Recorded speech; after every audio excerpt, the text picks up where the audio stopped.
Hi friends, ये PIQ series का part 4 है जिसके अंदर हम साइंस के पीआईक्यूज डिस्कस कर रहे हैं, साथ ही साथ हम कंसेप्ट को भी पढ़ते हैं और उससे रिलेटेड पीआईक्यू करते हैं, कुछ एडिशनल भी करते हैं, रिलेट करते हैं, बहुत सारी चीज़ें हमारे यहाँ पे चलती रहती है, पुराना टॉपिक रिवाइज करते हैं। तो देखिए, कल हमने हार्मोन्स के बारे में पढ़ा था और आज कुछ क्वेश्चन हार्मोन्स के भी हम करेंगे, बिकॉज वही आपको बता रहा हूँ कि सारे क्वेश्चन एक साथ नहीं आ पाते हैं, टाइम लगता है उसको सर्च करने में। तो जब सर्च करते करते मिल जाते कि अच्छा ये टॉपिक तो पढ़ा लिया है, तो चलो ये क्वेश्चन डाल देते हैं। तो इसी तरीके से कल हमने हार्मोन्स के बारे में पढ़ा था, एनिमल हार्मोन्स के बारे में पढ़ा था। तो आज चलिए अब पूरी तरह से हम रिकैप भी कर लेंगे एनिमल हार्मोन्स को और साथ ही साथ यहाँ पे क्वेश्चंस भी कर लेंगे। आ जाइए, अब बात करते हैं भाई यहाँ पे मेलाटोनिन के बारे में। मेलाटोनिन के बारे में ऑलरेडी आपने पढ़ा हुआ है कल। कौन सा ग्लैंड इसको रिलीज करता है? इसको ग्लैंड रिलीज करता है पिनेल। ठीक है, पिनेल ग्लैंड इसको रिलीज करता है और इसका पर्पस होता है स्लीपिंग साइकिल को कंट्रोल करना। अब यहाँ पे स्लीपिंग साइकिल जैसा कोई टर्म नहीं है, तो यहाँ पे देखिए स्लीपिंग साइकिल बेसिकली हमें 24 आवर में ही आती है। हमारा मतलब होता है रात में हम सोने जाते हैं, तो हर मतलब रात कब आती है? 24 घंटे बाद ही आती है। तो जो यहाँ पे टर्म लिया है उसके लिए that is circadian rhythm. Circadian rhythm मतलब होता है कि हर 24 घंटे में एक साइकिल रिपीट होती है, तो उसी साइकिल को कंट्रोल करने के लिए यहाँ पे मेलाटोनिन वर्क करता है and that is release by the पेनियल gland. तो यहाँ पे आंसर हो जाएगा सी का 2। अदरवाइज अगर आपके लिए बहुत सिंपल आ जाता है कभी कभी, तो दैट मेंटेन द स्लीपिंग और वेकिंग ऑफ द साइकिल, कब उठना है कब सोना। बहुत लोग ऐसे टाइम फिक्स होता है, उसको अलार्म लगाने की भी जरूरत नहीं होती, उनको दिमाग को पता होता है। ओके, वो एक तरह से आपका हर चीज में रूटीन, जैसे डॉग्स के केस में भी सेट होता है सब चीजें, उनको पता होता है कब खाना खाना है, कब उठ के जाना है, कब टॉयलेट जाना है, सब उनको पता होता है। उसी तरह से ह्यूमन का भी हो जाता है। अब बोलते नहीं, उनका एक रूटीन होता है फिक्स। अब वो लोग का होता है जो डिसिप्लिन होते हैं। हम जैसे लोगों का तो जब तक काम चल रहा हम जगह हैं, जब तक नहीं होगा हम सोएंगे नहीं। तो हमारा कुछ स्लीपिंग साइकिल कुछ होता है, जब नींद आके सो गए। तो चलिए, हमारा ये सिस्टम हिला हुआ है। अब बात करते हैं भाई ओजेस्टेरॉन की। अब ओजेस्टेरॉन क्या है भाई? एक फीमेल हार्मोन है, सॉरी फीमेल हार्मोन है, करेक्ट। और पर्पस क्या है उसका? जितने जो प्यूबर्टी की एज में जो सेकेंडरी सेक्सुअल कैरेक्टर जो डेवलप होते हैं लेडीज के अंदर, जो गर्ल्स के अंदर होते हैं, ओनली बिकॉज ऑफ द ओजेस्टेरॉन। ठीक है, जैसे कि उनके ब्रेस्ट डेवलपमेंट हो रहा है, फैट डिस्ट्रीब्यूशन कहाँ पे होता है, मेंस्ट्रुअल साइकिल कब आएगी, क्या है, तो वो सब डिसाइड करता है। वो सब किसकी वजह से होता है? ओजेस्टेरॉन की वजह से। ठीक है, अब बात करते हैं यहाँ पे प्रोजेस्टेरॉन की। इसका पर्पस है भाई कि प्रेगनेंसी के टाइम पे यूट्रस को प्रिपेयर करना। ठीक है, फर्टिलाइज एग को लाइक इम्प्लांट करने के लिए यूट्रस को प्रिपेयर होना चाहिए, साथ साथ यूट्रिन लाइनिंग को प्रिपेयर करना। तो ये सब काम यहाँ पे प्रोजेस्टेरॉन का है। ओके, अब बात करते हैं भाई अल्डोस्टेरॉन की। अब अल्डोस्टेरॉन का पर्पस होता है, ये रिलीज करता है एड्रेनल ग्लैंड। पहली बात ये भी लिख लो, क्योंकि ये हमने कल पढ़ा नहीं था। क्योंकि अब देखो, हम पूरी तरह से, वही तो आपको बता रहा हूँ मैं, पूरी तरह से आपको यहाँ पे मेरा ये मोटो नहीं कि डॉक्टर बनाना है ना, मुझे डॉक्टर बनना है। तो मेरा मोटो है कि जो अब क्या आपको 3 हमने पढ़ा था, आप 3 से आंसर नहीं निकाल देते। अगर चलो यहाँ पे आप बोलते कि नहीं हमें तो मेलाटोनिन का आंसर नहीं पता, मान लेता हूं मैं, तो देखते हैं कैसे आप आंसर निकालते हैं। अगर आपको नहीं पता तो भी आप आंसर निकालने की कोशिश तो करते एक बार, क्योंकि क्वेश्चन देख के ऐसे छोड़ के तो नहीं भागते आप। तो देखिए, आप ओस्ट्रोजन आपने क्लास 8 में भी पढ़ा होगा। ओस्ट्रोजन और टेस्टोस्टेरोन की बात आप करते हो ना, तो दोनों तो आपने क्लास 8 में पढ़ रखा है। चलिए, तब इसकी बात करते हैं। बी का क्या है? यहाँ पे 1 है। बी का 1 कहाँ है? ये 2 में करेक्ट। तो ये दोनों तो कट कर दो, ऐसे ही कट कर दो। चलो, उसके बाद बी का 1 है तो सी का 2 है। अरे सी का 2 तो ऐसे ही मिल गया, मेहनत करनी पड़ी उसके लिए। एक भी पता तो सी का 2 निकल जाता। अब सी का 2 निकल गया है तो तुम्हें समझ में नहीं आएगा कि प्रोजेस्टेरॉन और ओजेस्टेरॉन हमने साथ ही पढ़ा था, तो ये लेडी से रिलेटेड होगा, तो वैसे ही कर दो। मतलब ऑफकोर्स ये बात है भाई, प्रेगनेंसी का मेल के अंदर तो होने वाली थोड़ी है, फीमेल के अंदर ही होने वाली है। तो डेफिनेटली ओस्ट्रोजन और प्रोजेस्टेरॉन हमने ऑलरेडी पढ़ रखा है कि ओवरीज रिलीज करते हैं इसको। ये पढ़ा था ना हमने, ग्लैंड कौन सा ग्लैंड है वो, तो ओवरीज रिलीज करते हैं इसको। ये भी लिख लो, अभी तो पढ़ाया ये कल। तो अब ऐसे भी आंसर निकाल लेते अगर आपकी थोड़ी सी अंडरस्टैंडिंग होती तो। आपको इतना सब, लेकिन अब पॉइंट कैसा है कि हमने अब इसके बारे में नहीं पढ़ा है, लेकिन अब पीआईक्यू में आ गया, तो कल के दिन अगर एक 1 लाइनर में आ गया तो अब क्या करेंगे हम लोग? तो अभी सीएपीएफ में आया, तो आपको क्या लगता है? सीएपीएफ और सीडीएस है, एक ही ऑर्गेनाइजेशन बना रही है, यूपीएससी बना रही है पेपर, उनके क्वेश्चन पेपर के सेट में पढ़ा हुआ है सब चीज। बोले चलो उठा के डालो इस बार सीडीएस में। तो इसीलिए जितने भी यूपीएससी के क्वेश्चंस होते हैं हम कोशिश करते हैं। अभी तो बहुत कम टाइम है, अदरवाइज मैं तो सीआईएसएफ और पता नहीं वो जो क्या बोलते हैं सीआईएसएफ जो एलडीसी का पेपर होता है ना, वहां से भी क्वेश्चन उठा के डालता। बट मैं लगा कि ठीक है, अभी तो जितना मैं मैक्सिमम करा सकता हूँ उतने मैं करा रहा हूँ मैं। आफ्टर दैट मैं सीरीज इसको कंटिन्यू करूंगा। एग्जाम हो जाए आपके बाद तो आराम से एक 6 महीने का कोर्स लाऊंगा। So then I will do that all this thing. Okay, चलिए, तो अल्डोस्टेरॉन का पर्पस क्या है यहाँ पे? सॉल्ट रिटेनिंग हार्मोन है। कौन रिलीज करता है? एड्रेनल ग्लैंड इसको रिलीज करता है। कौन सा सॉल्ट इसको मेंटेन करता है? कौन सा? तो देखिए, ये मेक श्योर करता है कि जो किडनी है रीअब्जॉर्प्शन इंक्रीज करे, किसका? सोडियम एंड वाटर का, सोडियम एंड वाटर का थ्रू द किडनी। तो इसको मेंटेन करने का काम करता है एल्डोस्टेरॉन। और मेन दिमाग में रखिए कौन सा ग्लैंड रिलीज करता है? बस एड्रेनल ग्लैंड। चलिए आगे बढ़ते हैं। अब बताइए, छत्तीसगढ़ पीसीएस में 2005 में पूछा हुआ है। अब आप बता सकते हैं पिट्यूटरी ग्लैंड का क्या काम है? Pituitary gland growth hormone release करता है, पता ही आपको, हमारे भेजे में है वो, भेजा नहीं, ब्रेन में है। ओके, तो देखिए भैया, बी को 3 कर दीजिए। अच्छा, एड्रेनल ग्लैंड और क्या रिलीज करता है? कॉर्टिसोल रिलीज करता है, स्ट्रेस हार्मोन होता है, कल ही पढ़ा था हमने, regulate the stress responses, metabolism को भी मेक श्योर करता है, इलेक्ट्रोलाइट बैलेंस, हाँ देखो कल पढ़ा था हमने इलेक्ट्रोलाइट बैलेंस, अब याद आ गया मुझे। तो इलेक्ट्रोलाइट बैलेंस कैसे करेगा? यही तो करेगा इलेक्ट्रोलाइट बैलेंस, सॉल्ट का, समझे आप? तो पर्पज इसका क्या है? Electrolyte balance. ठीक है, चलिए आगे बढ़ते हैं, लिखते रहा करिए सब चीजें। अब यहाँ पे पैंक्रियाज क्या करते हैं? देखिए, पैंक्रियाज ऑलरेडी आपको कल हमने डिस्कस कर रखा था, पैंक्रियाज के ऊपर तो दुनिया भर का हमारा टॉपिक पे डिस्कशन हुआ। इंसुलिन रिलीज करते हैं, इंसुलिन और क्या रिलीज करते हैं? ग्लूकागॉन। अब इंसुलिन क्या करता है? ब्लड शुगर लेवल अगर हाइक हो जाता है तो उसको कम करने पे लेवल पे लाता है, और अगर ब्लड शुगर लेवल डाउन हो जाता है तो ग्लूकागॉन बेसिकली उसका अपोजिट है। तो ये दोनों काम है पैंक्रियाज के। अब बात करोगे, देखो अब क्या बचा? गोनाड्स, गोनाड्स नहीं, गोनाड्स ट्राइब की याद आ गई मुझे, गोनाड्स। अब इसका पर्पस क्या है? देखिए, ये हमारे ओवरीज और इसके लिए टेस्टिस, दोनों के लिए, मतलब रिप्रोडक्टिव ऑर्गन है बेसिकली, उसके लिए। अब दोनों रिलीज क्या करते हैं? ओवरीज क्या रिलीज करता है? ऑस्ट्रोजन रिलीज करता है, और साथ ही साथ प्रोजेस्टेरॉन रिलीज करता है लेडीज के अंदर। और टेस्टिस क्या रिलीज करता है? टेस्टोस्टेरोन रिलीज करता है, जो कि मेल सेक्सुअल कैरेक्टरिस्टिक और स्पर्म प्रोडक्शन में हेल्प करता है। तो ये दोनों के लिए जाता है बेसिकली। ये इसका मतलब होता है कि reproductive organ, male and female दोनों की बात हो रही है, रिप्रोडक्टिव ऑर्गन की बात हो रही है। तो रिप्रोडक्टिव ऑर्गन क्या रिलीज करते हैं? 3 हार्मोन रिलीज करते हैं, एक मेल में होता है, 2 फीमेल में होता है। वही उन्होंने एक एग्जांपल दे दिया यहाँ पे। So that's that. अब ये तीनों पता होता तो चौथा, लेकिन अभी देखिए मिल गया ना, यहाँ पे एक चीज एक्स्ट्रा मिल रही है, उसको नोट में लिख लो, क्योंकि देखो आप सीखोगे ऐसे ही, अदरवाइज आप कोई किताब लेके बैठोगे ना तो आपको याद कभी नहीं होने वाला। ये बात आप कहीं लिख लो कि आप याद कभी नहीं कर पाओगे इस तरह से, अदरवाइज अगर बायोलॉजी की बहुत अच्छे स्टूडेंट ना हो तो तुम यहाँ पे एग्जाम पास करने के लिए, एग्जाम क्लियर करने के लिए पढ़ रहे हो तो उस हिसाब से तैयारी करो जो रिपीटेड एग्जाम में क्वेश्चन पूछे जा रहे हैं। अदरवाइज आपको थोड़ा सा इन्फॉर्मेशन तो वैसे भी निकाल लेते, कोई बड़ी बात नहीं थी आपके लिए। ठीक है, चलिए आगे बढ़ते हैं। अच्छा, कुछ यहाँ पे जितने भी हार्मोन्स हमने पढ़ लेते उसको देख ले जरा, या फिर आगे बढ़े? देखता हूँ अगला कोई क्वेश्चन है तो करते हैं। अच्छा, पिट्यूटरी ग्लैंड कहाँ है? ब्रेन में होता है, इसमें कोई डाउट ही नहीं है। पिट्यूटरी ग्लैंड को हम क्या बोलते हैं भाई? ग्रोथ हार्मोन रिलीज करता है। अच्छा, अब यहाँ पे थोड़ा देख, अच्छा एक और क्वेश्चन था हमारा कि पिट्यूटरी ग्लैंड, 4 ऑप्शन थे मुझे याद है, पिट्यूटरी ग्लैंड पेयर में अवेलेबल नहीं होता, it is not in the pair. Okay, भी हमने कल पढ़ा था, आपको बता देता हूँ मैं। अच्छा, ऑप्शन क्या थे? ओवरीज था, टेस्टिस था, और थर्ड ऑप्शन पिट्यूटरी ग्लैंड था। फोर्थ ऑप्शन क्या था मुझे एग्जैक्टली याद नहीं आ रहा है, बट हाँ 4 ऑप्शन थे हमको, जिसके अंदर था कि पेयर में अवेलेबल नहीं, तो pituitary gland is not in present in the pair. अच्छा, इसको रेगुलेट कौन करता है? इसको रेगुलेट करता है, इसको स्टिमुलेट करता है हाइपोथैलेमस। ऑलरेडी हमने कल आपके इसके ऊपर डिस्कशन हो रखा है। हाइपोथैलेमस किसका पार्ट है भाई? हाइपोथैलेमस यहाँ पे फोर ब्रेन का पार्ट है। याद है ना, फोर ब्रेन किस काम के लिए आता है? फोर ब्रेन में मेन जो थिंकिंग होते हैं, वॉलंटरी एक्शंस होते हैं, हियरिंग होता है, स्मेल होता है, जैसे बोलते हैं बिरयानी की स्मेल आ रही है कि पता नहीं सड़े हुए चूहे की स्मेल आ रही है, किस चीज की स्मेल आ रही है, तो आपको फोर ब्रेन बताता है वो। थिंकिंग वाला जितने वॉलंटरी एक्शन है आपके फोर ब्रेन वाला किए जाते हैं। अच्छा, हाइपोथैलेमस क्या करता है? हाइपोथैलेमस आपका भाई भूख लगी है क्या, थ्रस्ट, ये आपका टेम्परेचर, बॉडी टेम्परेचर मेंटेन करने का काम करता है, हंगर और प्लेजर, पेन, ये सब आपका हाइपोथैलेमस कंट्रोल करता है। और साथ ही साथ हमने पढ़ा था मेडुला के, अच्छा हमने पढ़ा था इसके बारे में, हिंड ब्रेन के बारे में पढ़ा था। हिंड ब्रेन के हमने 2 पार्ट देखे, तो बहुत इंपॉर्टेंट जहां से क्वेश्चन बहुत आते हैं। क्या पढ़ा था हमने? मेडुला, याद करिए, अब पढ़ाई देता हूँ, रिवीजन हो जाएगा हमारा।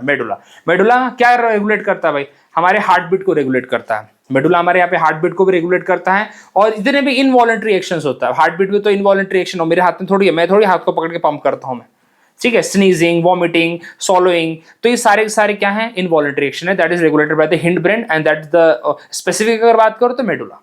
ओके, अच्छा सेरिबेलम, सेरिबरम अलग है और सेरिबलम अलग है। Cerebrum is a part of the fore brain जिसका मेन काम है वॉलंटरी एक्शंस को देखना, और सेरिबलम का काम है भाई बॉडी की पोस्चर को मेंटेन करना। आपको बताया था मैंने कल कि जो डिप्सोमेनियाक होते हैं, डिप्सोमेनियाक मतलब जो फुल दारू वारू पीते हैं, वो उनकी बॉडी का पोस्चर ठीक नहीं रहता, वो हिलते डुलते रहते हैं। तो वो सबसे ज्यादा जो दारू इफेक्ट करती है वो सेरिबलम पे करती है। बोलते हैं ना दिमाग काम करना बंद कर देता है, तो फॉगी हो जाता है ये सब। तो कुछ तो बोलेंगे हाँ हाँ हमें सब पता है, ठीक है। तो बॉडी का बैलेंस हिल जाता है because of the cerebellum. Cerebellum, बार बार बलम बोल रहा, बलम बलम पिचकारी ओला बलम, ठीक है। अब क्या करूं, ऐसे बोलना पड़ेगा बिकॉज मेरा मेन मोटो है कि तुमको याद होना चाहिए, ठीक है। चलिए, तो ये हो गया थोड़ा ब्रेन के बारे में भी। अब हमने कुछ अभी क्या, चलो छोड़ो, आगे आगे आगे डिस्कस कर लेंगे वो भी। मैं इसी का इंतजार कर रहा था, तुम भी आ जाओ। प्लांट हार्मोन क्या हमने कल किया था इसके बारे में? बिल्कुल, हमने इसको पूरा डिस्कशन कल कर रखा है कि हमारे 4 हार्मोन थे। देखो यही 4 हार्मोन आपको आ रखे हैं, कल आपको यही 4 हार्मोन बताए थे मैंने। अब क्या क्या रोल होता है, हमने बोला था जो हिबिस्कस एसिड होता है वो क्या करता है, वो प्लांट की ग्रोथ को रोकता है। अब देखिए, ग्रोथ इनहिबिटेशन, इनहिबिटेशन मतलब इनहिबिट मतलब क्या करना, रोकना। तो देखिए हो गया डी का 3। अच्छा, साइटोकिनिन क्या था, कल हमारा क्वेश्चन ही था कि सेल डिवीजन कौन करेगा, साइटोकिनिन करेगा, मतलब सेल डिवीजन भी also it is a part of the growth only, ठीक है। ये हो गया हमारा सी का 2। ऑक्सिन क्या करेगा भाई, एपिकल, जितने भी एपिकल इश्यू जो होता है, रूट हो गया मतलब जहां से ना ग्रोथ होता है, बर्ड्स होते हैं, टिप्स होते हैं, वहां पे आपको ऑक्सिन देखने को मिलेगा, एपिकल। तो ये हो गया आपका, मतलब ये सीधा सीधा जब ग्रोथ ऐसे ऊपर हो रहा है नीचे हो रहा है, मतलब रूट के थ्रू नीचे जाएगा और आपका देख लीजिए टॉप टिप ऑफ द आपको मिलेगा, स्टेम पे आपको देखने को मिलेगा एपिकल दिस ऑक्सिन। और गिबरेलिन कहाँ मिलेगा आपको, सेल एलोंगेशन, अगेन वही ग्रोथ की बात हो रही है यहाँ पे। तो इन्होंने थोड़ा सा टर्मिनोलॉजी थोड़ी ज्यादा अच्छी यूज की है, अदरवाइज ये सब हमने पढ़ रखा है, कल ही हमने पढ़ा था इसके बारे में। ये हमारे प्लांट के हार्मोन्स है, 4 हार्मोन है, चारों के ऊपर ऐसे ही क्वेश्चन पूछे जाते हैं। आपको मैच द फॉलोइंग में आ सकता है, या फिर जैसे आपको सीडीएस में क्वेश्चन पूछा था वैसे आता है। यही चारों के ऊपर आपको मेनली देखने को मिलेगा। Source is this NCERT class 10th की बुक, आप वहां से इसको देख सकते हैं। आई थिंक जिसमें हार्मोन का चैप्टर है उसी में आपको ये भी देखने को मिलेगा। एक और क्वेश्चन आता है आपको इसी में कि जो लीव्स, पत्ते झड़ते हैं, that is wilting of leaves, wilting of leaves, ये किसकी वजह से होता है? ये होता है आपके हिबिस्कस एसिड, क्योंकि हिबिस्कस एसिड क्या करता है, ग्रोथ को रोकता है ना, तो ऑफ कोर्स बात है पत्ते होते झड़ेंगे, ग्रोथ रुकेगा तब। तो डेफिनेटली दिस इज द, अब ये डायरेक्टली क्वेश्चन में आ जाता है। तो एक तो मैंने हार्मोन ही पढ़ा दिया एक तरह से, तो यहाँ पे हो गया ना हार्मोन के बारे में।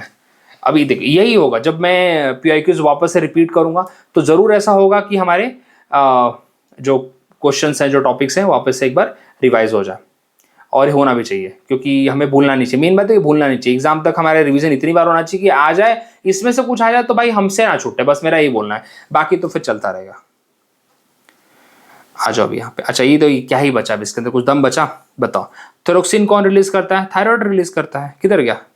जो आपके मेटाबॉलिज्म को रेगुलेट करता, बोलते हैं ना थायराइड, बोलते हैं किसी को अगर थायराइड की प्रॉब्लम होती है तो उसका वेट कम नहीं होता। आपने सब देखा है ना, कार्ब्स को, प्रोटीन को हमारी बॉडी में मेंटेन करने का काम करता है, रेगुलेट करने का काम करता है। और थायरोक्सिन किसकी वजह से रिलीज होता है? उसको रिलीज करने में कौन हेल्प करता है? अपना इंसुलिन नहीं यार, क्या बोलते हैं उसे, आयोडीन हेल्प करता है उसमें, ठीक है। ये ऑलरेडी हमने पढ़ रखा है। पैंक्रियाज क्या रिलीज करते हैं? इंसुलिन करते हैं। प्रोजेस्टेरॉन क्या करते हैं भाई? ओवरीज रिलीज करते हैं। टेस्टोस्टेरॉन आप तो आपको पता ही है, तो बहुत बेसिक सा था। चलिए आ जाइए यहाँ पे। अब देखिए ऐसे क्वेश्चंस। अब एक क्वेश्चन आया था कल, हाँ कल ही हमने किया था कि बोन हमारा किससे बना हुआ है? बोन हमारा बना हुआ है कैल्शियम से और फॉस्फोरस से। याद करिए था कि नहीं था? अब अगर आप रेगुलर वॉच करते हैं मेरे साथ तो आपको पता चल जाएगा, हमने सेकंड वीडियो में किया था ये, कि उसके अंदर 4 ऑप्शन थे, कैल्शियम था, फॉस्फोरस था, ऑक्सीजन था और नाइट्रोजन था। तो चारों में से फर्स्ट 2 ऑप्शन हमने करेक्ट किया था, कैल्शियम और फॉस्फोरस। हमारा बोन इससे बना होता है, compound present in the bone, बात खत्म। मिल्क किसकी वजह से खट्टा होता है? लैक्टिक एसिड की वजह से, कल ही हमने पढ़ा है इसके बारे में हमारा। उसके बाद विनेगर में, ये तो ये देखो एसिड, इसके जितने भी पीसीएस हैं उनको तो बहुत प्यार है इससे, विनेगर से। उनका तो बोलना है कि भाई विनेगर क्वेश्चन में नहीं आया तो मतलब क्या आया, मतलब अचार बनेगा ही नहीं फिर। तो यहाँ पे देखिए, it's present in the vinegar. अच्छा, एपिकल से भी यूज होता है बाय द वे, विनेगर आपको पता है, सिरका बोलते हैं उसे, ठीक है, अलग अलग नाम है, बट मैं जहां से बिलोंग करता हूँ वहां पे सिरका बोलते हैं उसे। तो ये होगा भाई एसिटिक एसिड, इसके अंदर एसिटिक एसिड का 5 से 7% का कुछ कंटेंट होता है। और हमारा जो फ्रूट, जो हम राइपनिंग, मतलब फ्रूट को जो हम क्या करते हैं, पकाते हैं, तो इथिलीन डाल के पकाते हैं, ठीक है। तो ये कुछ क्वेश्चन अभी देखिए, तो 3 तो बहुत कॉमन था। इसी के अंदर एसिड वाला हमने कल टॉपिक ऑलमोस्ट देख ही लिया था, मतलब कौन सा एसिड किस में प्रेजेंट होता है। अब जैसे वीनस के ऊपर जो अपना क्या है प्लैनेट है, वहां पे कौन सा एसिड प्रेजेंट है, सल्फरिक एसिड है। इस लेवल के क्वेश्चन आ जाते हैं, ये डायरेक्टली एनसीईआरटी के ही बुक से उठाया हुआ है। चलिए अब बताइए, for human nutrition tomatoes are rich source of, कौन सा सोर्स है भैया, ऑक्सैलिक एसिड है। अब आपको पता होना चाहिए एसिटिक एसिड कौन सा है। देखो मैंने क्या बोला, ये छोड़ते ही नहीं है, मतलब एसिटिक एसिड मतलब बोलना है उनका कि हमारा अचार कैसे बनेगा। अचार कौन बनाएगा बताओ, पेपर में अगर एसिटिक एसिड नहीं आया तो अचार कैसे बनेगा। बस अब दिमाग में रखो, विनेगर में आपको मिलेगा। और विनेगर कहाँ डालता है, अचार में, पिकल में। मिथोनिक एसिड, देखो मिथोनिक एसिड का 2 सोर्स है, एंड स्टिंग मतलब जो हमको क्या एंट मतलब क्या होता है, चींटी अगर आपको काट ओट लेगी। नेटल के जो लीव्स होते हैं अगर वो आपको थोड़ा सा लग गए तो आपको उसको फॉर्मिक एसिड भी बोलते हैं by the way, formic acid भी इसको बाय द वे बोलते हैं। अच्छा सिट्रिक एसिड क्या है भैया, जितने भी सिट्रस फ्रूट है। अच्छा चिली क्या है हमारा, चिली देश भी है बट चिली यहाँ पे हमारा मिर्च, उसके अंदर में हमें सिट्रस एसिड ही मिलता है, सिट्रस फ्रूट है एक तरह से वो, उसको दिमाग में रखना है। अच्छा गुआवा, लेमन और क्या बोलना है। अच्छा टैमरिंड में कौन सा मिलता है, टार्टरिक एसिड, टैमरिंड में इमली के अंदर टार्टरिक एसिड। लेमन के अंदर तो आपको पता है सिट्रिक एसिड आ जाएगा, अगेन वही बात हो गई। और मिल्क, हाँ मिल्क के अंदर लैक्टिक एसिड, अब तो हमने ऑलरेडी कर लिया, अब तो इससे ज्यादा क्या ही आएगा आपको। ओके ये दिमाग में रखिए, ऑक्सैलिक एसिड आता है इसके अंदर। चलिए आगे बढ़े, ये रिवाइज इसी तरह से रिवाइज होता रहेगा। अब आप बुक खोल के बैठ जाइए, आपको सब मिल जाएंगे चीजें, नहीं तो मेरे साथ बने हुए हैं तो आपको तो पता ही। अच्छा आप शुरुआत कर रहे हैं मुझे यहाँ पे, अब ये 2 टॉपिक मुझे पूरा खत्म करना है। ये बहुत बार इसके ऊपर क्वेश्चन पूछे जाते हैं, इससे रिलेटेड क्वेश्चन आते हैं, मतलब इतना क्वेश्चन आता है सब्लिमेशन के ऊपर कि आदमी पागल हो जाएगा। चलिए अब क्वेश्चन करते हैं इसके।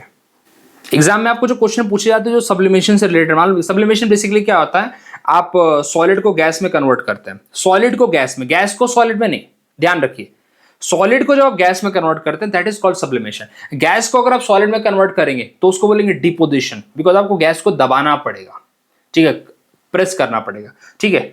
अभी जैसे यहाँ पे एग्जांपल के लिए कैम्फर ले लो, आपने क्या बोलते हैं कैम्फर को, हम जलाते हैं, कपूर, कुछ लिख लो चीजें, एग्जाम में डायरेक्टली एग्जाम्पल पूछते हैं कैम्फर, ठीक है। उसके बाद नेप्थलीन बॉल जो अपना कपड़ों में डालते हैं, नेप्थलीन बॉल। उसके बाद ड्राई आइस क्या होता है भैया, सॉलिड CO2, इसको क्या बोलते हैं, सॉलिड CO2। और उसके बाद हाँ ये सब अमोनियम क्लोराइड,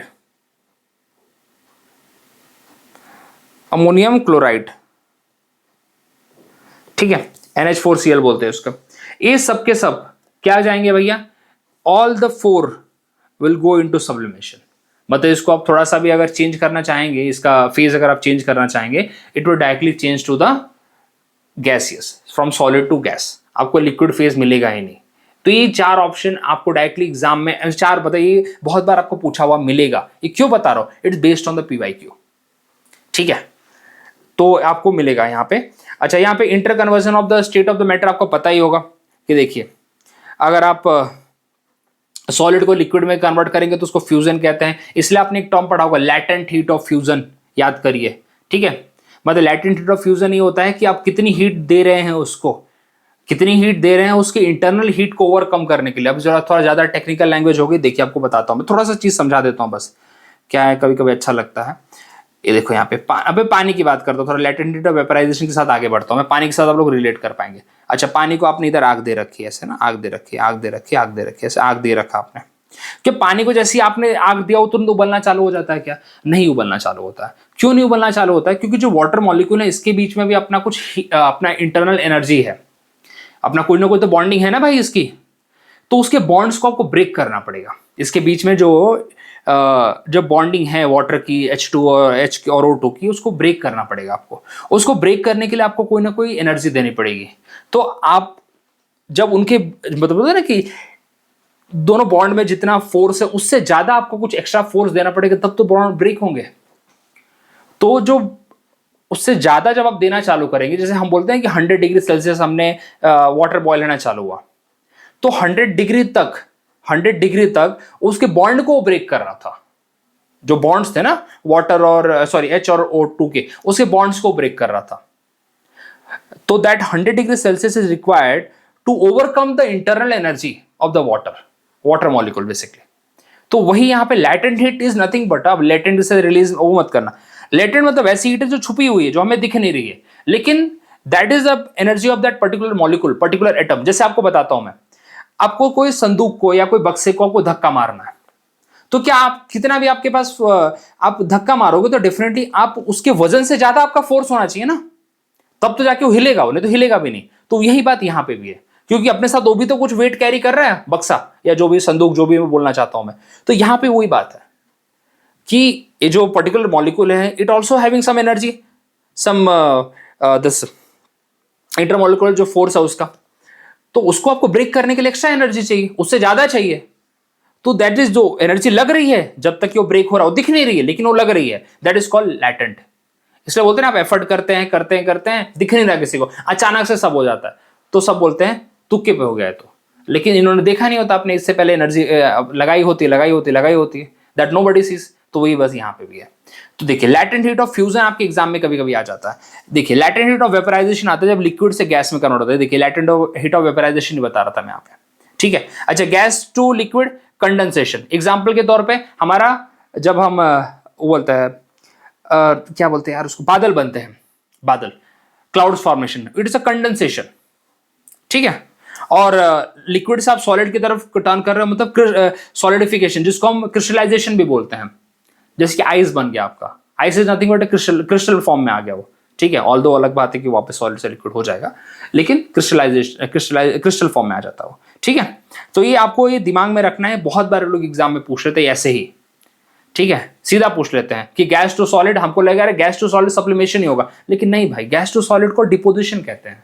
आप गैस को दबा रहे हो, एक के ऊपर डिपॉजिट करोगे, फोर्स लगाओगे, तब जाके वो लिक्विड में ना कन्वर्ट होगा, सीधा गैस में हो जाएगा, सॉरी सीधा सॉलिड में हो जाएगा, माय मिस्टेक, ओके। तो ये दिमाग में रखेंगे आप, ये सीधा इसके ऊपर अभी जो बताया आपको, कैम्फर बताया, नेफ्थलीन बॉल बताया मैंने, ड्राई आइस बताया, that is solid carbon dioxide बताया मैंने, उसके बाद आपको अमोनियम क्लोराइड बताया मैंने, और आर्सेनिक भी लिख लीजिएगा, आर्सेनिक भी है, आर्सेनिक भी इज ऑल्सो द आर्सेनिक,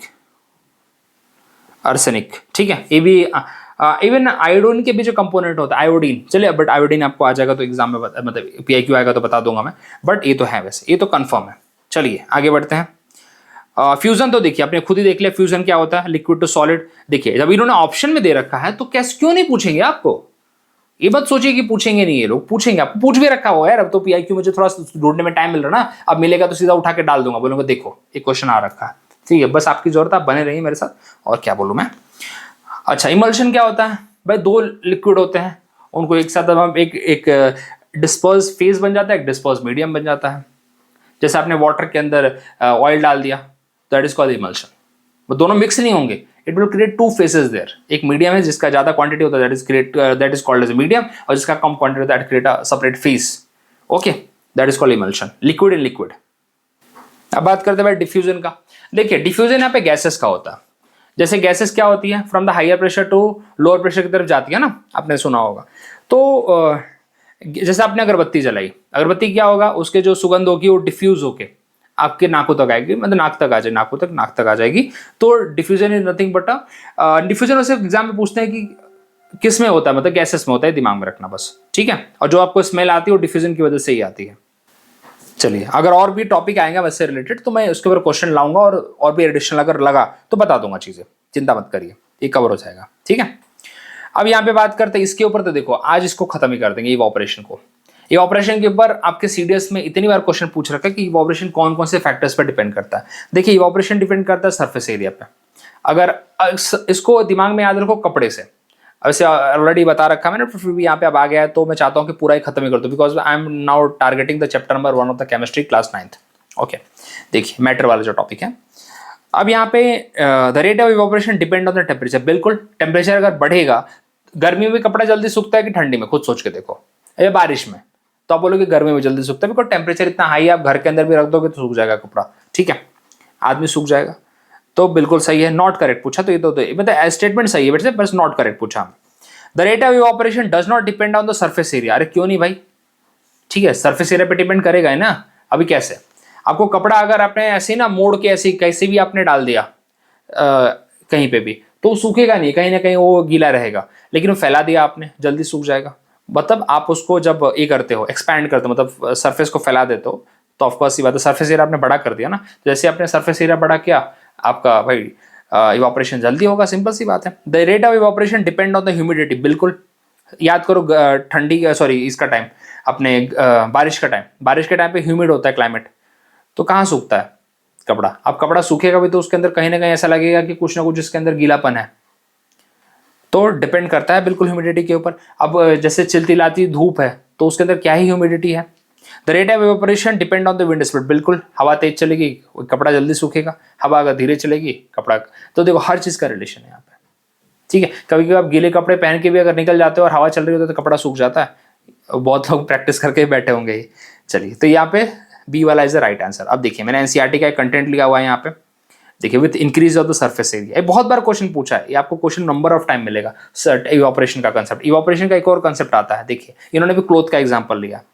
देखो एक एग्जाम में क्वेश्चन आता है कि इवापोरेशन और बॉइलिंग के ऊपर, तो दोनों में से क्वेश्चन ये आता है कि दोनों में से सरफेस फेनोमेना कौन सा है और बल्क फेनोमेना कौन सा है।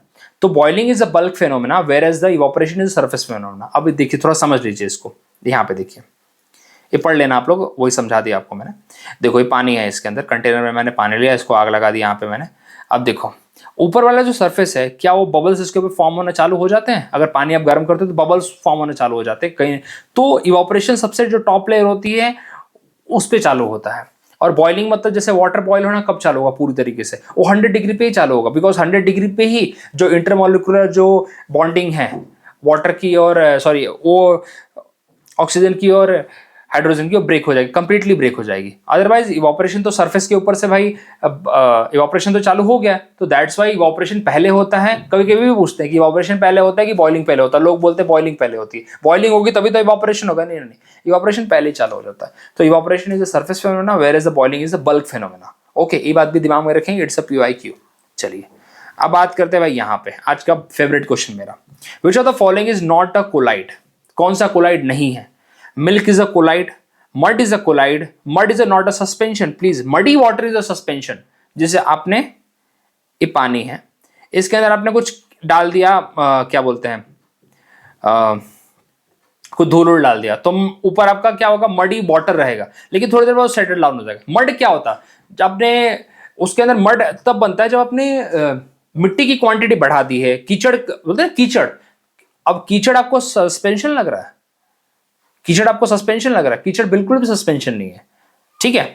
तो mud is a colloid, butter is a colloid, boric acid is not a colloid, simple is that. तो बहुत ही सिंपल था वैसे, लेकिन ये क्वेश्चन आपके लिए बहुत बार पूछा जाता है। अब इसको थोड़ा डिस्कस कर लेते हैं पूरी तरीके से। अब क्या क्या कोलाइड से रिलेटेड चीजें पूछी गई हैं, अब आपको एक बार चलो थोड़ा देख लेते हैं। कोलाइड के जो आपको जो ये मिलेंगे ना पार्टिकल्स मिलेंगे, वो ऑल्दो स्मॉलर साइज के होते हैं। अभी तीन चीज आपको यहाँ पे खत्म करना है, सॉल्यूशन, कोलाइडल और सस्पेंशन। ये तीन चीज यहां पे हम खत्म कर देंगे आज पूरी तरीके से, इसमें कोई डाउट नहीं बचना चाहिए आपको। देखिए कोलाइडल और सस्पेंशन इज हेट्रोजीनियस मिक्सचर और solution is a homogeneous mixture. इसके ऊपर भी क्वेश्चन आ चुका है। सॉल्यूशन को आप फिल्ट्रेशन से सेपरेट नहीं कर सकते हैं। कोलाइडल को वैसे बाय द वे कोलाइडल को भी आप फिजिकल तरीके से आप नहीं कर पाएंगे, बिकॉज बहुत ही फाइन पार्टिकल्स होते हैं। सस्पेंशन को आप आसानी से कर सकते हैं फिल्ट्रेशन मेथड से, फिजिकल मेथड से आप आसानी से उसको सेपरेट कर सकते हैं। देखिए कोलाइड के पार्टिकल्स इतने छोटे होते हैं कि आप उसको देख नहीं सकते। मिल्क के पार्टिकल आप देख सकते हैं क्या? नहीं, but milk is a colloidal. लेकिन अभी देखिए एक और चीज एग्जाम में पूछी जाती है कोलाइडल से रिलेटेड। इनमें क्या होता है ना कि पार्टिकल्स विल क्या बोलते हैं, show the Tyndall effect, scatter करते हैं लाइट को।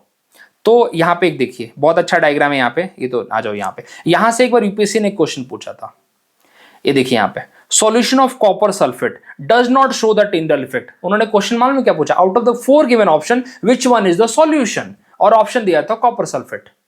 अब बताओ, पूरी जनता लगी है नहीं नहीं नहीं कॉपर सल्फेट सॉल्यूशन कैसे होगा? उन्होंने भाई उन्होंने पिक्चर्स, उनको पता है ना क्वेश्चन कहां से बनाना है।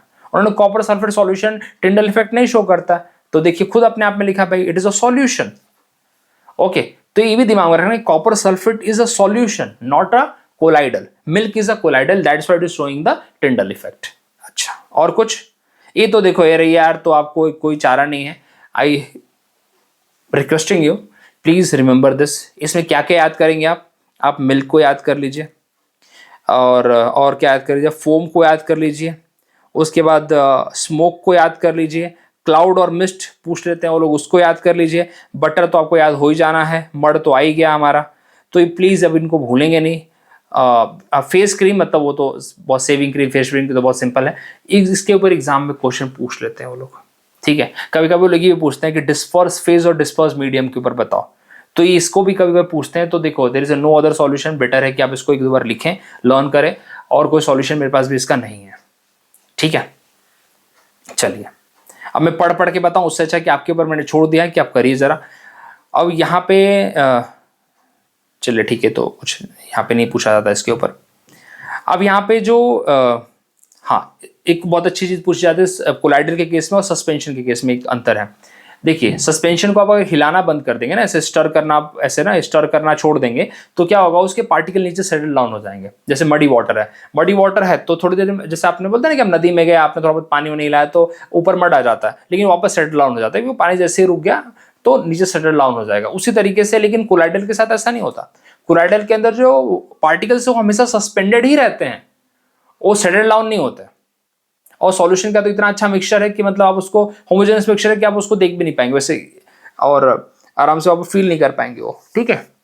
तब देखिए अभी एक क्वेश्चन भी पूछते हैं कि भाई अनस्टेबल कौन सा है, तो suspension is unstable, even colloidal is unstable, but which is stable, solution is stable. ये सब क्वेश्चन ऐसे ही आते हैं एग्जाम में। अब सॉल्यूशन के ऊपर एक दो क्वेश्चन और पूछा है इन्होंने। पहली बात तो होमोजेनियस मिक्सचर पूछ ही रखा है, साथ ही साथ एक और चीज पूछ रखी है, इसके साइज बताओ। ये डायरेक्ट क्वेश्चन है यहाँ से, साइज बहुत ही मतलब 1 नैनोमीटर के अराउंड होती है, उससे भी स्मॉलर होती है। अब एक क्वेश्चन और आता है यहाँ पे, ठीक है, can not be separated because, ये तो सिंपल सी बात है, undisturb because solution is stable. वही बोलना कि यहाँ से जो पॉइंट आपको बता रहा हूँ देखो, वो बहुत इंपॉर्टेंट है। अब आपकी मर्जी है कि उसको आप कितना लाइटली ले रहे हो, कितना सीरियसली ले रहे हो, दैट्स अप टू यू। यहाँ से क्वेश्चन पूछा जाता है, किधर गया, टिंचर ऑफ आयोडीन, ये आ चुका है आई थिंक, मैंने जब कुछ सीडीएस के क्वेश्चन कराए थे ना, पुराने वाले कुछ 5-6 वीडियो मेरे हैं ऑलरेडी केमिस्ट्री के, उसके अंदर मैंने करा रखा है कि टिंचर ऑफ आयोडीन किसका सॉल्यूशन है, ये क्वेश्चन पूछा हुआ है उन्होंने। तो tincture of iodine is a solution of the alcohol, iodine in alcohol, iodine, तो वहां पे अल्कोहल इज अ सॉल्वेंट और आयोडीन इज अ सॉल्यूट, ये भी पूछा हुआ क्वेश्चन है, ये भी पूछा हुआ क्वेश्चन है। और आपको पता है सॉल्वेंट जिसकी क्वांटिटी ज्यादा होती है इसको सॉल्वेंट कहते हैं, जिसकी क्वांटिटी कम होती है इसको सॉल्यूट कहते हैं। जैसे मैंने पानी के अंदर नमक डाला तो पानी की क्वांटिटी ज्यादा रहेगी, तो पानी इज अ सॉल्वेंट और नमक इज अ सॉल्यूट, तो वही यहाँ पे अल्कोहल इज अ सॉल्वेंट, अरे this is iodine is a solute. तो बोले कि आयोडीन क्यों डाल रहे हो, बर्फ डालो, ठीक है ना। तो वैसे याद करो अब तुम, ओके। चलो सोडा वाटर, अगेन ये भी पूछते हैं लोग, सोडा वाटर क्या है, soda water is a solution, ये भी पूछ रखा उन्होंने, ठीक है। तो ये भी पूछते हैं भाई कि इसके अंदर सॉल्वेंट और सॉल्यूट क्या है, तो CO2 ऑफ कोर्स सी बात है, CO2 is a solvent, solute, and water is a solvent, ठीक है। Air, what is air, air के ऊपर भी क्वेश्चन पूछ रखा है, air is a homogeneous mixture, इस air is a homogeneous mixture, तो उसको सॉल्यूशन में भी डाल देते हैं बेसिकली। तो इस लेवल के जब ये डायरेक्टली क्वेश्चन यहां से पूछे तो why not go through it, simple as that, और क्या कर सकते हैं, ठीक है। इसके ऊपर जितने क्वेश्चन आएंगे मैं सीधा इसको रेफर करूंगा अभी आपके लिए, ये बहुत रिपीटेशन है यहाँ पे क्वेश्चंस का, पूरा का पूरा PIQ है जो आपको बता रहा हूं मैं, सीधा पूछ रखा है। एयर इज, तुम बोलोगे नहीं एयर के अंदर तो स्मोक होता है, तो स्मोक को हमने अलग से रखा है ना भाई, स्मोक को तो हमने अलग से रखा, हम एयर की बात कर रहे हैं बस यहाँ पे, स्मोक को तो हमने कोलाइडर में डाल ही रखा है, हमने बोल रखा है, ठीक है। स्मोक इज एरिसोल हमने बिल्कुल डिस्कस कर रखा है, कोई प्रॉब्लम नहीं है, स्मोक इज एरिसोल, ये भी लिख लो कहीं पे, fog, clouds, mist, it is also aerosol, ठीक है। चलिए अब बताइए यहाँ पे आइसोटोप की बातें कर लेते हैं थोड़ी सी। तो प्लीज यहाँ पे जो टॉपिक मैंने बताया आपको, कौन से 3 टॉपिक है, हाँ एक और चीज, जब हम टिंडल इफेक्ट की बात कर रहे हैं तो एक क्वेश्चन आता है कि इनमें से कौन टिंडल इफेक्ट नहीं शो कर सकता। 3 ऑप्शन की बात करता हूं मैं, सॉल्यूशन, सस्पेंशन और कोलाइडर। तो देखिए सॉल्यूशन तो वैसे भी टिंडल इफेक्ट नहीं शो करेगा, उसके पार्टिकल्स बहुत ही फाइन हो जाते हैं, 1 नैनोमीटर के अराउंड हो जाते हैं, लेकिन सस्पेंशन कर सकता है जब वो मूवमेंट में है, जब वो सेटल डाउन हो गया तब तो नहीं कर पाएगा, कुछ देर में वो सेटल डाउन हो जाता है, नीचे बैठ जाता है, तब तो नहीं करेगा, लेकिन जब तक वो मूवमेंट में है तब तक कर सकता है। तो कंडीशनल है वैसे सस्पेंशन में, कोलाइडल तो हमेशा कर सकता है, एग्जाम में ऐसे क्वेश्चन पूछे जाते हैं, ठीक है। चलिए, अच्छा आपने कैनोपी देखी होगी ना, जब एवरग्रीन फॉरेस्ट में कैनोपी बनते हैं, मतलब घने जंगलों में से सूरज की किरण आ रही होती है, आप घर के घर की जो खिड़कियां होती है ना, बड़े बड़े रोशनदान होते हैं, वहां से भी आप देखेंगे तो आपको देखने को मिलेगा। तो वो भी एक तरह से मतलब उसके अंदर जो पार्टिकल्स होते हैं ना, स्मोक और जो डस्ट उसके पार्टिकल होते हैं, वो भी शो करते हैं स्कैटरिंग या टिंडल इफेक्ट। अपने घर में देखा होगा आपने। चलो अब बात करते हैं भाई हमारे आइसोटोप्स की। देखो बहुत बार क्वेश्चन पूछा है, सीधा उठा के क्वेश्चन दे देते हैं लोग, बोलोगे किसका सोर्स बताओ हमें, ये देखो इसका सोर्स, ये देखो, ये हटो रे तुम हटो, ये देखो, ये देखो, ये तुम्हारी एनसीईआरटी की किताब है बच्चा। तुम बोलोगे ना भाई कि हमें मतलब कहाँ से मिल जाएगी, इंटरनेट पे मिल जाएगा। तुम्हें एनसीईआरटी की किताब नहीं मिल रही है तो तुम खरीद लो, लेकिन पढ़ो जरूर। तुम अभी ये अगर मजाक मस्ती में हो कि नहीं हम एनसीईआरटी नहीं पढ़ेंगे, हम अपने हमारे टीचर ने सोर्स दिया उसको पढ़ेंगे, तो देखो तुमको जो पढ़ना है पढ़ो, मैं मना नहीं करूंगा। लेकिन मैं एनसीईआरटी का आर्डेंट फॉलोअर हूँ, आर्डेंट मतलब मैं एनसीईआरटी को, मुझे लगता है कि मुझे भगवान के बगल में रखना चाहिए। अगर मुझे सीडीएस क्लियर किया है, एफकेट क्लियर किया है और जो जितने भी डिफेंस एग्जाम क्लियर किए, तो मुझे सीडीएस को सॉरी ये एनसीईआरटी की किताबों को ऐसे ना भगवान जी की जहाँ पे मूर्तियां लगी है ना उसके बगल में रखना चाहिए। बोले तुम ही हो, तुम ही हो, तुम ही हो, क्योंकि मेरा उतने में हो जाता है यार। क्यों फालतू का मैं ज्ञान दूं आपको, पूर्व फालतू में बोलूँ कि ये पढ़ा वो पढ़ा, पीआई की हो रही बस खत्म, मोर देन एनफ। उस टाइम तो पीआई को उतने मिलते भी नहीं थे, जहां जहां से उठा उठा के चोरी वोरी करके पढ़ता था मैं, ठीक है, मतलब कहीं किसी से बुक से कहीं कुछ कर लिया, ठीक है। तो ऑल दिस थिंग। अब देखिए यहाँ पे फालतू की बकवास ना करते हुए, यूरेनियम का आइसोटोप आपको पता है न्यूक्लियर रिएक्टर में यूज होता है, कोबाल्ट का कैंसर के लिए होता है, आयोडीन का गॉइटर के लिए होता है। आपको पता है आयोडीन की अगर कमी हो जाए तो गॉइटर हो जाता है, सिंपल सी बात है। आयोडीन 131 बोलते हैं उसे, ठीक है। तो ये चीजें हमें पता होनी चाहिए। अब यही चीज यहां पे इन्होंने दिया है, देखो आइसोटोप ऑफ यूरेनियम, बताओ किसके लिए आएगा, किधर है क्या, न्यूक्लियर फ्यूल, न्यूक्लियर रिएक्टर में काम आता है। कोबाल्ट, अच्छा आयोडीन गॉइटर के लिए आ गया। उसके बाद कोबाल्ट हमारे ट्रीटमेंट ऑफ द कैंसर के लिए हो जाएगा, यही तो पढ़ा था ना हमने। अब यहाँ पे क्या बचा, लास्ट वाला isotope of radium, treatment for the secondary cancer, कहीं लिख लेना इसको। 3 तो आपकी किताब से आ रखा है, तो यही आएगा। 3 आपकी किताब से रहेगा, 1 बाहर से रहेगा, तो 3 आपको पता है, तो आपको चौथा तो ऐसे ही मिल जाएगा ना, ये इसका आंसर भी है। अच्छा आइसोटोप होते क्या है भैया, ये पता होना चाहिए पहले। देखो जब हम एटॉमिक नंबर की बात करते हैं, अब कितनों को तो नहीं पता एटॉमिक नंबर होता क्या, एटॉमिक नंबर और मास नंबर। देखिए number of proton is equal to the atomic number, simple सी बात अगर करो तो मैं बोलूँ कि हाइड्रोजन का एटॉमिक नंबर 1 है तो उसके अंदर 1 प्रोटॉन है, ठीक है। हीलियम का 2 है तो उसके अंदर 2 प्रोटॉन है। कुछ लोग बोलते हैं इलेक्ट्रॉन, ठीक है, इलेक्ट्रॉन और नंबर ऑफ प्रोटॉन वैसे भी इक्वल ही होते हैं, तभी तो न्यूट्रल होता है, सिंपल सी बात है। अदरवाइज अगर नहीं होता तो कैसे होते हैं, ठीक है। दोनों के ऊपर चार्ज सेम होते हैं, 1.6 × 10⁻⁹ कूलम, ओके। अब मास नंबर क्या होता है, number of proton plus number of neutron, okay. तो यहां पे हमें देखने को मिलता है कि एटॉमिक नंबर तो सेम रहेगा लेकिन मास नंबर अलग रहेंगे। जैसे C6 सॉरी कार्बन 12, कार्बन 14 हम इसके लिए यूज करते हैं एज फाइंड करने के लिए, फॉसल फ्यूल्स की या फिर कोई भी आर्कियोलॉजिकल साइट्स की, मतलब ना कितना पुराना है, इसका कब अस्तित्व में आया था, वो सब हमें चेक करने के लिए यूज करते हैं कार्बन डेटिंग मेथड, और उसके लिए C14 यूज किया जाता है, ठीक है। अब यहाँ पे इनका एक और क्वेश्चन आता है कि भाई इनके जो, किधर गया क्वेश्चन, यहाँ पे आइसोटोप, ये यहाँ से पूछते हैं कि भाई क्लोरीन के ये बताओ अपने आइसोटोप के, आइसोटोप कौन कौन सा है, तो 1735, 1737 बोल देखिए, एटॉमिक नंबर सेम है, मास नंबर अलग हो गया यहाँ पे। तो तुम बोलोगे इसमें अंतर क्या आया, ये भी देखिए, ये भी क्वेश्चन पूछा था मैंने, क्या बोला, मास नंबर का फॉर्मूला क्या है, मास नंबर का फॉर्मूला क्या है, number of proton plus number of neutron, ठीक है। तो इसका मतलब न्यूट्रॉन बढ़े हैं, प्रोटॉन तो सेम ही है ना, नंबर ऑफ न्यूट्रॉन्स बढ़ रहे हैं। कभी कभी ये भी क्वेश्चन पूछते हैं लोग, ये भी डायरेक्ट क्वेश्चन, ये भी घुमा फिरा के पूछते हैं कि अच्छा आइसोटोप के अंदर नंबर ऑफ न्यूट्रॉन बढ़ जाएंगे, हाँ नंबर ऑफ न्यूट्रॉन बढ़ जाएंगे, बिकॉज प्रोटॉन तो सेम ही रहेगा, प्रोटॉन कहां बढ़ रहा है, जितने देखो 17 प्रोटॉन है, 17 वो तो सेम ही रहेगा, वो नहीं बढ़ता, न्यूट्रॉन्स बढ़ जाते हैं, मतलब मास नंबर के अंदर न्यूट्रॉन बढ़ेंगे, सिंपल सी बात है। और जो केमिकल प्रॉपर्टी वो कौन डिफाइन करता है, आपने हमने पढ़ रखा है मोजले का जो एटॉमिक जो टेबल है उसके अंदर क्या बोली गई है बातें, जो एटमॉसिटी है, एटमॉसिटी मतलब जितने भी उसके केमिकल प्रॉपर्टीज हो किस पे डिपेंड करते हैं, वो डिपेंड करते हैं हमारे एटॉमिक नंबर पे, ना कि मास नंबर पे। मेंडलीव का क्या था, मास नंबर पे था, इसलिए वो टेबल उतना सक्सेसफुल नहीं हुआ कि जब आइसोटोप्स की डिस्कवरी होने लगी तो कहाँ प्लेस करोगे आप उसको। ये एटॉमिक नंबर भी, एटॉमिक जो टेबल है ना, और वो भी उसको पीरियोडिक टेबल, उसको भी हम पढ़ेंगे, चिंता मत करिए। अच्छा अभी क्वेश्चन और आता है यहाँ पे, इस चैप्टर से एक और आता है, कैसे डिस्कवरी किसने की थी, तो रदरफोर्ड भाव ने किसकी डिस्कवरी की थी, रदरफोर्ड ने की थी हमारे न्यूक्लियस की, रदरफोर्ड ने किसकी की थी? न्यूक्लियस की। और हमारे जे थॉमसन ने किसकी की थी? इलेक्ट्रॉन की थी। अब अगर आप ना, आपको अभी भी चैलेंज करता हूं मैं, अभी भी इस पे डाल के देखना, गूगल पे डाल के देखना और बोलना कि न्यूट्रॉन की डिस्कवरी किसने की थी। गूगल मालूम है किसका नाम लेगा? रदरफोर्ड का नाम लेगा। और एनसीईआरटी किसका नाम लेगा? गोल्डस्टीन का नाम लेगा। तो गोल्डस्टीन के साथ जाना भाई, क्योंकि यूपीएससी एनसीईआरटी को फॉलो करती है, गूगल को नहीं। ठीक है, अच्छा। और न्यूट्रॉन किसने किया था? चैडविक ने किया था। ये मैच द फॉलोइंग में आता है, तो इसके नाम तो आप दिमाग में रखना। और चीजें आती रहेंगी इसके ऊपर, और समझ लो अब केमिस्ट्री में ऐसे ही खत्म कर दूंगा आपका, जैसे अभी एसिड का मतलब कौन कौन से एसिड किस में हो खत्म हो गए ऑलमोस्ट। उसके बाद जितने क्वेश्चन आएंगे वो ऐड ऑन करता रहूंगा यहाँ पे मैं, और हमारा टॉपिक चलता रहेगा इसी तरीके से। So thank you very much, मिलते हैं अगले वीडियो में, और होपफुली और अच्छे से करेंगे। चलो, थैंक यू वेरी मच।